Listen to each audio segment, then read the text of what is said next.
दोस्तों, touring, hiking and foods channel के platform से आज आपसे एक दिल की बात कहनी थी।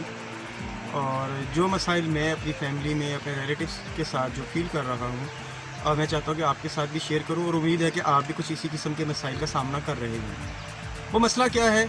वो मसला ये है कि हमारे आज जदीद दौर में हमने अपने बच्चों को गैजेट्स दे दिए हैं, जिसकी बिना पर वो अपनी तालीमी सरगर्मियों में और जो हम निसाबी जो सरगर्मियाँ होती हैं उनसे दूर हो गए हैं।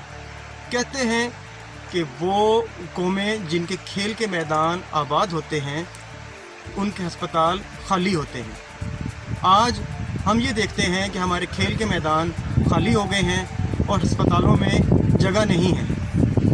इसकी वजह क्या है कि हम इन गैजेट्स के साथ इतने ज़्यादा इन्वॉल्व हो गए हैं, या अपने बच्चों को इतना इन्वॉल्व कर दिया है कि जो है उनकी जो हम निसाबी सरगर्मियाँ हैं वो बिल्कुल ख़त्म हो गई हैं। तो मेरी आप सब लोगों से ये गुजारिश है कि अपने बच्चों को ये गैजेट्स ज़रूर दें, लेकिन उनका कोई टाइम टेबल बना दें ताकि एक मुकर्रर वक्त में वो उसको देख सकें या इस्तेमाल करें। उसके बाद वो अपने कोई भी जो एक्टिविटी है वो करें। कोई भी वो खेल खेल सकते हैं, साइकिलिंग कर सकते हैं, या कोई भी एक्टिविटी वो करें ताकि वो जिस्मानी तौर पर भी फ़िट रह सके और दिमागी तौर पर भी वो फ़िट रह सके। तो उम्मीद है कि आप इन गुजारिशात पर अमल करेंगे। आपका बहुत बहुत शुक्रिया।